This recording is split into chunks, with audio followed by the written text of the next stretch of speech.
All right, good morning. Hello. Sunday, the day ahead. Sunday, January 24th. Here's what it is. There is a whole day ahead of myself and ahead of the whole world. And that day is a Sunday.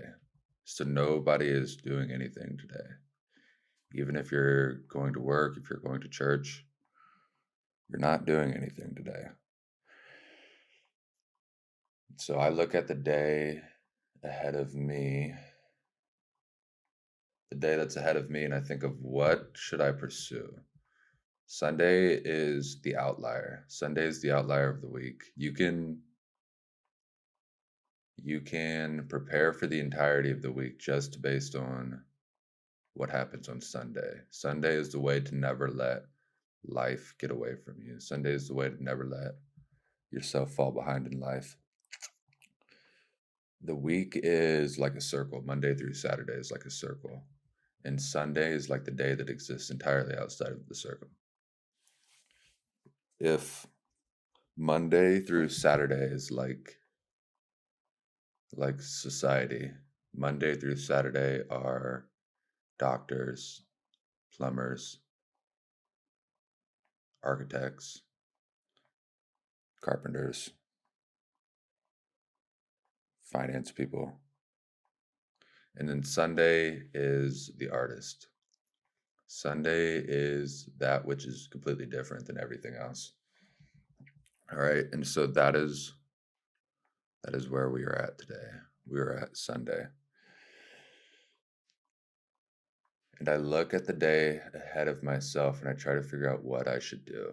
And what I've been struggling with is living well, living perfect days. That is my wish, or that is my goal. That is my hope for myself, to live perfect days. To live perfect days. And I don't know how, because I don't even know what a perfect day is. Here's a chalkboard right beside me, and I put a schedule on the chalkboard, and sometimes I follow it and sometimes I don't. And when I don't follow it, it's because I don't even believe in the schedule to begin with. The schedule is telling me to do things in the morning, and I'm tired in the morning. And rather than do those things, I would rather just sleep in a little bit longer or roll over out of bed and look at my phone and scroll through Instagram and look at nonsense. It doesn't matter. It doesn't matter for my life or the people's life who are posting it. And that's what I would rather do than the things that I put on my own schedule. So I'm trying to figure out how I can make a schedule, put things on my day, and then actually do it. And the reason why I don't follow the schedule is, again, I don't believe in what it leads to. I don't believe that it'll lead to anything better, more favorable. It won't lead to anything more favorable. And the other day I was talking to one of my friends about the idea of existing in the desert, existing in the desert for a period of time, and the temptations that arise in the desert, and what it means to exist in that place of deprivation. And one thing that we talked about that I myself struggle with is exactly what to pursue. And in that story of the desert, the hero goes into the desert. He fasts for 40 days. He fasts for 40 days, and so he is in that place of deprivation.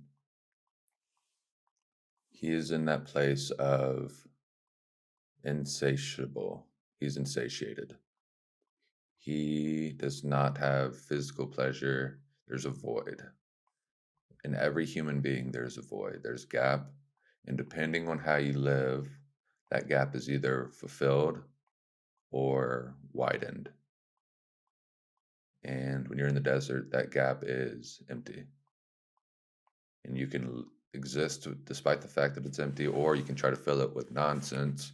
And the three temptations are bread, physical pleasure, jumping off the mountain, just ending it all, or giving in to selfish desire and pursuing money and power. And the other day I was driving to work and I myself felt insatiated. I felt like there was a day ahead of me that I didn't want to participate in. And there was a schedule that was kind of written out, and the schedule is telling me all of these things that I have to do, and none of them I want to do. And so here I am like a slave, tyrannizing myself or being tyrannized by something. But regardless, living out a day that if I were to choose today, it's not what I would choose. And so I'm in this position where I'm almost forced. I'm not forced to live out this day, but it feels as though I am, and I kind of am. And I look at this day ahead of me and I'm like, all right, this day is temporary.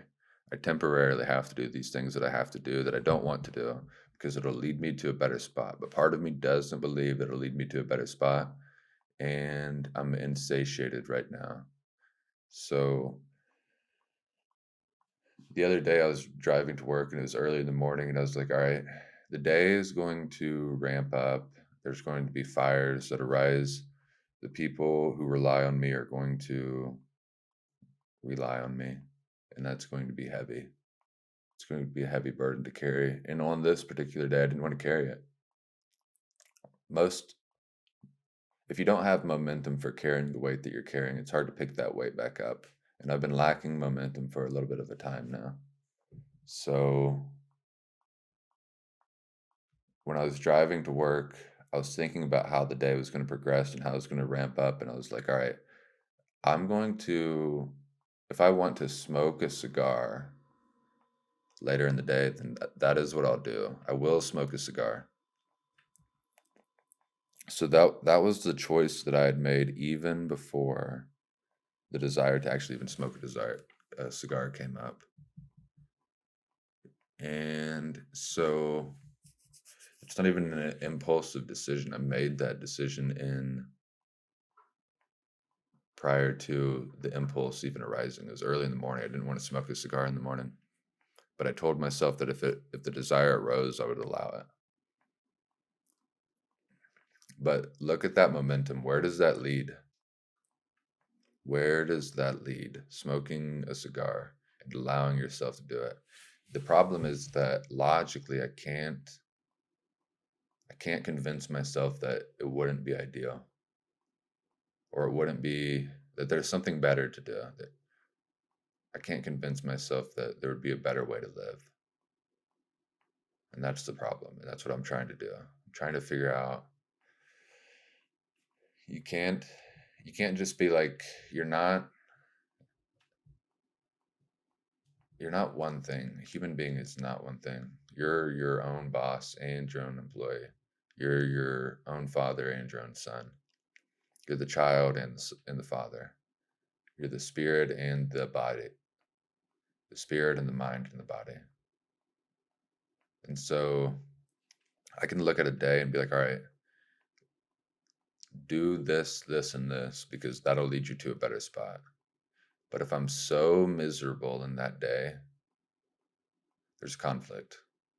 Because, yeah, the part of me, the father part of me, is oriented towards the future and oriented towards living in a way today that makes the future ideal and makes the future better than it would otherwise be. But then there's the part of me that exists today that is existing today, because there are things that exist in this moment as well. And then time is passing and I'm existing in the day. And I'm like, all right, now I'm tyrannizing myself. Now I'm my own boss and my own employee, but I am like a slave owner type of boss.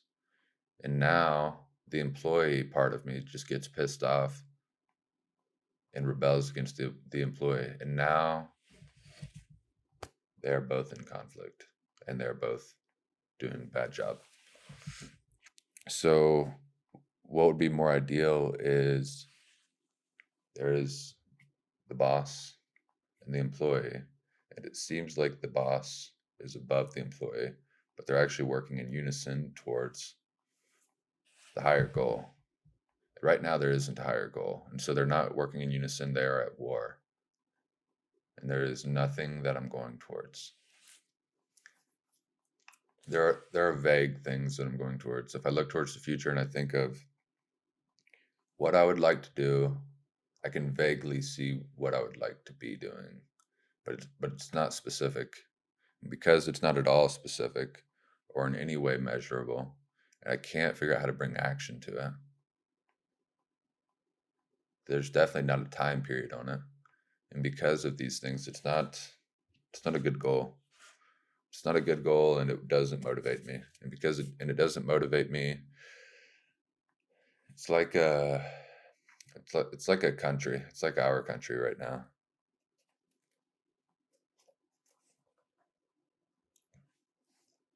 Life has become too easy. So the individual parts that make up our country, the individual parts that make up the country, the individual humans are at war and they're just clashing because there isn't a greater purpose. There's nothing that unifies each individual as part of the whole. I myself am not just one thing. I'm a collection of things. I'm a collection of personalities and desires and impulses. And the only way to bring them into the only way to live properly and to live well is to bring them into unison. And the only way to bring them into unison is to have a common aim. It's like if it's like within a country, if you were to go to war, if you were to go to war against another country, now you're fighting against your compatriots, but now you're fighting against other countries' people. And now there's a common enemy. And now this person that you were in combat with, now you respect that person. And now you appreciate that they were in combat because now they have your back. And now that person who was your enemy, in that you felt, I wouldn't say hatred, but not even disdain. Not disdain is not strong enough. Hatred is too acute. But you feel animosity towards your compatriots, but they're strong and you do respect them, or the enemy rather. It doesn't have to be your compatriot, the enemy. You respect the enemy, and then when there becomes a greater enemy that you have to unify with that person who was your foe, then a beautiful relationship forms. And for me myself, if I had a goal, then all parts of me could be in unison, but I don't have a goal. But I don't have a goal. Now, when I say that I could make excuses to talk about the country, I could say, oh, I don't have a goal because the future is so uncertain. I got money in the stock market right now, but not very much of my savings are in the stock market because it's so uncertain. The political landscape is so uncertain that we might just go to war. And I can use all of these things and be like, all right, I could set goals, but I don't want to set a goal because the future it's moving. The ground of which I'm standing is moving. And if I set a goal, I'm going to be spinning my tires in mud because fast forward 2 years from now, 6 months from now, the world is going to be a completely different place. And whatever I would have been aiming for can't even hit it anymore. It doesn't exist because we're in such a different place. That is the attitude that I could have, but nobody should ever have. Can't blame the mishaves in your own life based on what's happening in the broader society. That is soft and not true. It's on me. The future is uncertain, but here the things that are uncertain are out of my control. Yeah, a comet might come flying through the atmosphere and crash the earth, and we might just all burn down.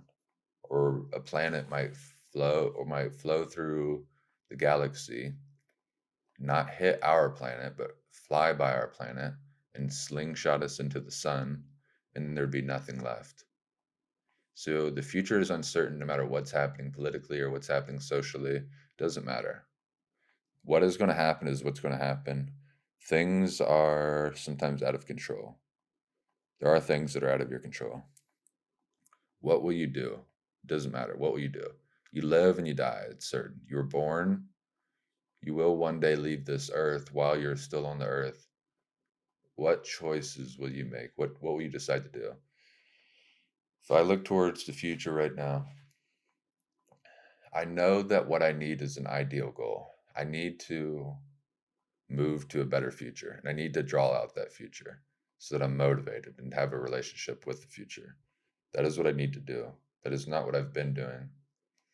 And I could keep putting it off by saying, well, future's uncertain, don't know what's going on politically, might go to war.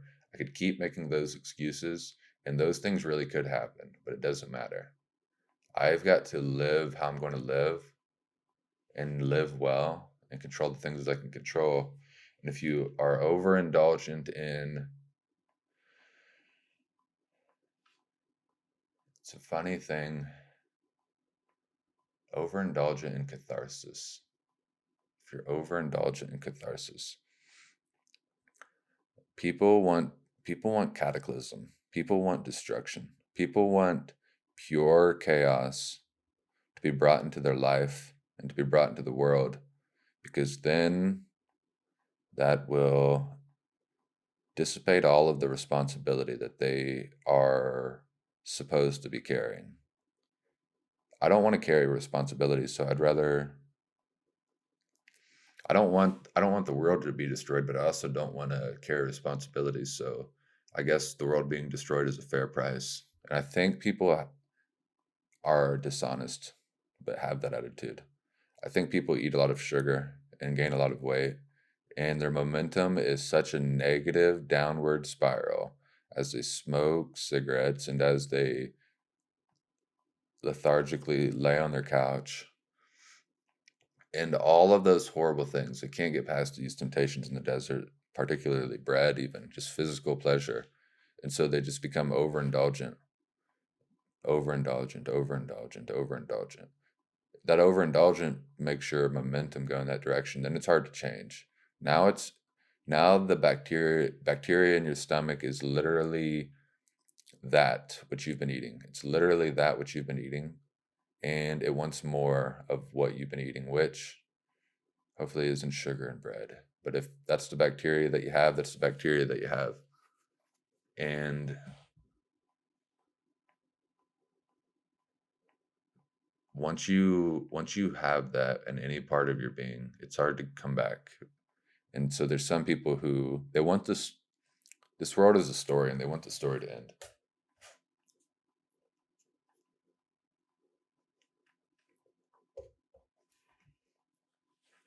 Catharsis is perspective enhancement, and that's why people like it. Catharsis is, hey, hey, today is today is Wednesday. It's hump day. My life is miserable, and I don't want to attack the day. I don't want to confront the day that's ahead of me. I would damn near rather have anything than to confront and address the day that's in front of me. And I won't be honest about that. I'll just do the day, but that is how I feel. And that's how people feel. And then they see a building get blown up, not in their city, but maybe a couple cities away. So it's just far enough that it doesn't put them necessarily in danger, but it throws the world into a hint of chaos. It tosses a hint of chaos into the world. That way, that person realizes, oh, all of this is fragile. The monotony of my job, the monotony of my life, the things that I find misery in, I should actually feel gratitude because it could all just break right now.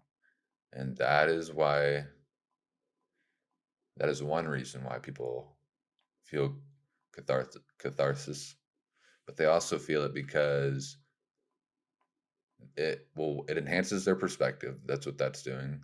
But some people want it to crash and burn. Some people They see a terrorist attack happening, they see a COVID pandemic breakout, they see things happening, and their preference is for it to escalate. Their life has come into so much misery that they'll say it or they won't say it. It doesn't matter, but they want the misery to escalate for everybody else. Misery needs company. Nobody wants to be lonely. And there's a lot of people in the world right now who wish ill will across the world.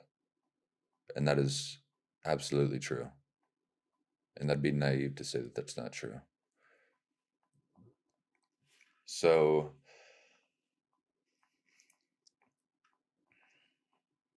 my my problem is that I am not unified. Again, I am my own employee and I am my own boss. I'm the employee and the employer. And but both are encompassed by the company. And the company is the spirit, the culture, and there's nothing happening within my company. We don't have a goal. We don't have a mission statement. We just go show up to work and go hard every day. And the boss tyrannizes the employee and the employee rebels, and it's kind of escalating into hell. It would be better if, like I'm saying about catharsis, rather than me look at the world, the thing that I'm saying about quote unquote other people, that's how I feel, obviously.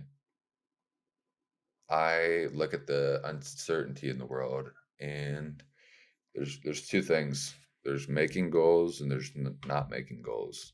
It's a lot easier to not make goals. I mean, yeah, you're miserable because you don't have purpose, you don't have things to pursue, but you don't have to sit down and make a goal. Even more, you don't have to fail because there's no goal, there's no target. You can't miss the target if there's no target. So I myself have been following that path, the easy path of not having a goal, not having direction, which is fine, but it has to change. So, and the reason why I've been doing that is because, or the excuse I've been giving myself is what I'm saying about catharsis. Hey, look at the chaos in the world. Look how much uncertainty is happening in the world. I don't know what direction we are heading as a culture. I don't know if the world's even going to be there. Let me wade in the water a little bit. And then once things settle down, then at that point, I'll make a decision. No, I've got to be who I'm going to be. And then what's going to happen in the world is going to happen or it's not. And either way is fine. I can't let uncertainty dictate. It wouldn't even be dictating anything. It's stopping me. It's freezing. Just because there's uncertainty. I'm like a prey animal right now. There's uncertainty in the world. I'm like a deer in headlights looking up and not knowing what to do. I know what to do. Just keep doing the thing. There's a quote in the Bible, or maybe not a quote, but like a small story type of thing.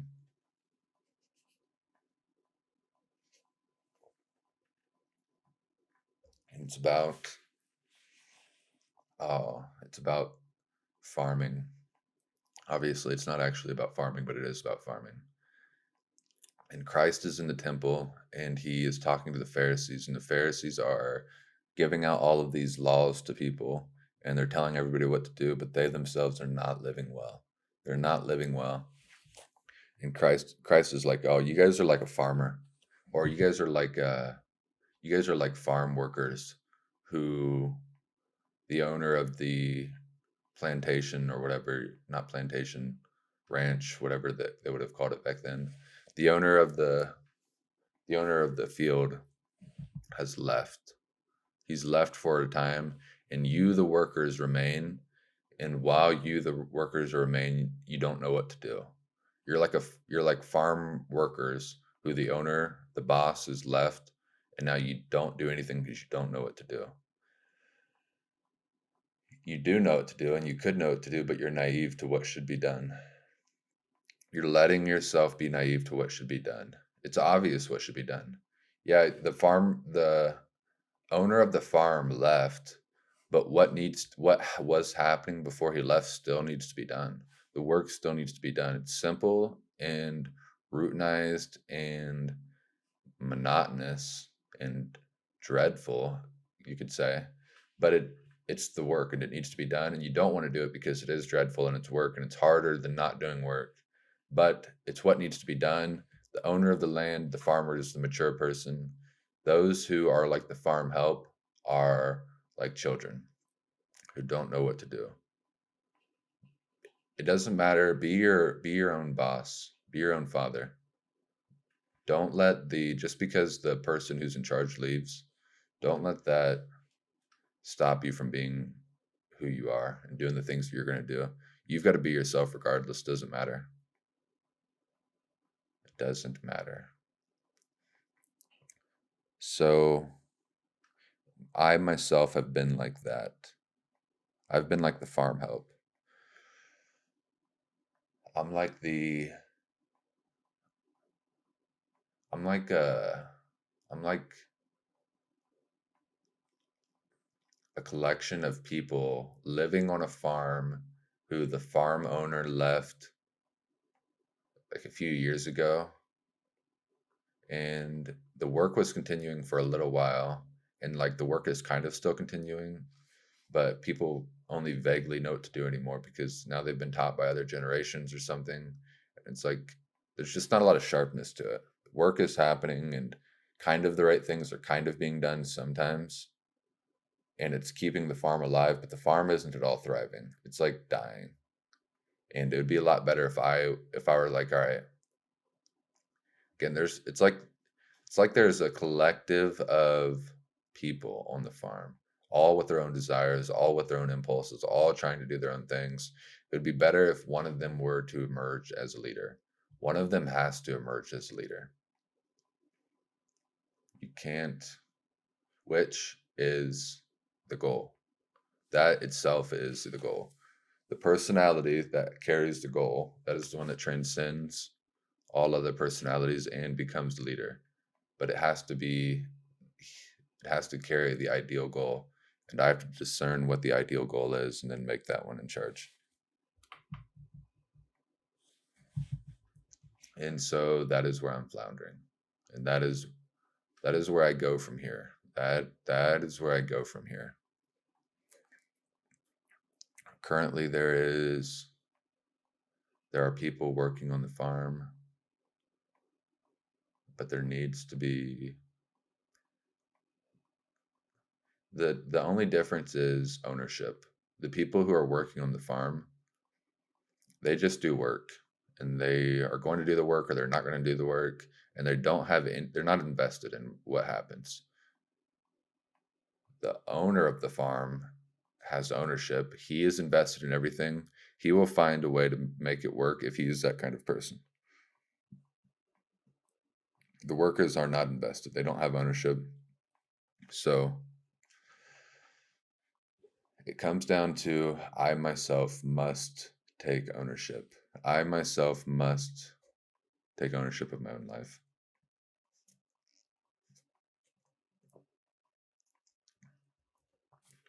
And that entails drawing out the place where I'm traveling to, drawing out the destination, drawing out the goal so specifically that I can fail. That if I don't follow the goal, then it is an actual failure. And I have failed.